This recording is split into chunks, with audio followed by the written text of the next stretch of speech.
Les statistiques sur les accidents du travail produites par l'Organisation internationale du travail révèlent 350 000 accidents mortels en Afrique chaque année et en Côte d'Ivoire, 8 000 cas sont enregistrés. La CNPS, avec le soutien du ministère de l'Emploi et de la Protection sociale, entreprend des campagnes de sensibilisation au niveau des entreprises, les aide à mettre en place des équipes de prévention. Elle aide également à lutter contre la gravité des accidents. Et je peux vous dire que ces dernières années, ces indicateurs ont connu une chute assez importante qui nous encourage donc à poursuivre cette action que nous avons déjà commencée. La 23e journée africaine de la prévention des risques professionnels et la 17e journée mondiale de la sécurité et de la santé au travail sont l'occasion pour la Caisse nationale de prévoyance sociale d'animer plusieurs panels dont la fonction sécurité au travail, rôle et importance en entreprise. En matière de santé et sécurité au travail, on a aujourd'hui dans des systèmes de gestion, de management de la santé et sécurité au travail les plus complexes, le rôle du fonctionnaire de la sécurité va jusqu'à piloter ces systèmes, ces changements, etc. Donc, c'est dire que le médecin seul dans l'entreprise ne peut pas résoudre toutes les problématiques de santé au travail. Il faut donc une équipe pluridisciplinaire et le fonctionnaire de la sécurité et santé au travail fait partie de cette équipe pluridisciplinaire-là. Les accidents du travail réduisent la disponibilité du personnel. Réduire la disponibilité du personnel nécessairement va induire des risques au niveau de la rentabilité ou de la productivité de l'entreprise. Et donc aujourd'hui, c'est de faire en sorte que ces ressources soient disponibles en faisant en sorte de mettre en place des actions de prévention suffisamment efficaces et durables pour faire en sorte que les collaborateurs soient également épanouis et qu'on puisse assurer le bien-être au travail. La Caisse nationale de prévoyance sociale prévoit des campagnes de sensibilisation sur les risques en entreprise dans les prochains jours.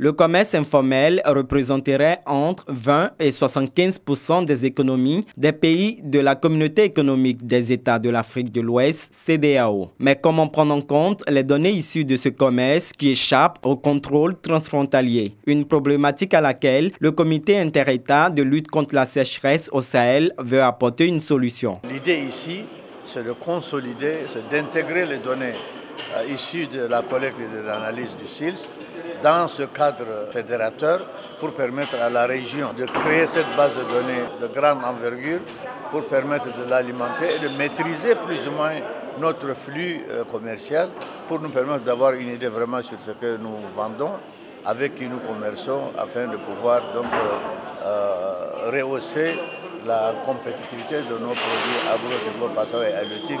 Si nous arrivons à capitaliser ce que le SILS collecte au niveau des cordons douaniers, qui n'est pas officiellement reflété au niveau des statistiques douanières, et que nous arrivons à internaliser cela sur la base des données officielles de la région, cela va nous montrer réellement l'état du volume du commerce entre les États membres.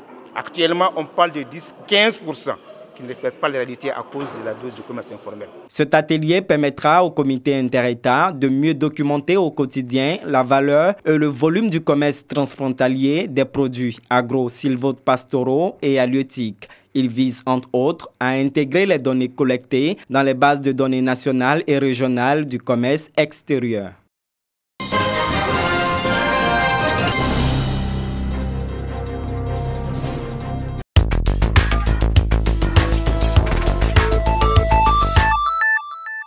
En Afrique australe, le vaccin permettant de protéger les enfants du paludisme est entré dans sa grande phase expérimentale au Malawi. De son appellation scientifique Mosquirix, son immunité a été élaborée par une firme britannique avec pour résultat une efficacité totale prouvée sur 40% de l'échantillon infantile vacciné. Le vaccin avait été testé sur des enfants dont l'âge est compris entre 5 et 17 mois. En Égypte, la nouvelle constitution a été approuvée. Ce sont 88% des votants qui ont donné leur voix en faveur du remaniement de la constitution de la nation. Cette nouvelle constitution renforce le pouvoir du président Al-Sisi qui peut rester au pouvoir jusqu'en 2030. Pour le respect des dispositions légales, l'armée est désignée garant. Mardi, au sud du continent asiatique, la troisième phase des élections législatives a démarré. Cette semaine, les élections ont démarré à l'ouest du pays, dans la zone de Kougara. 21,11% de l'électorat national, soit 190 millions d'électeurs, sont appelés à choisir leurs députés dans 117 circonscriptions. Débuté le 11 avril dernier, les votes prennent fin le dimanche 19 mai prochain dans le deuxième pays le plus peuplé au monde, l'Inde.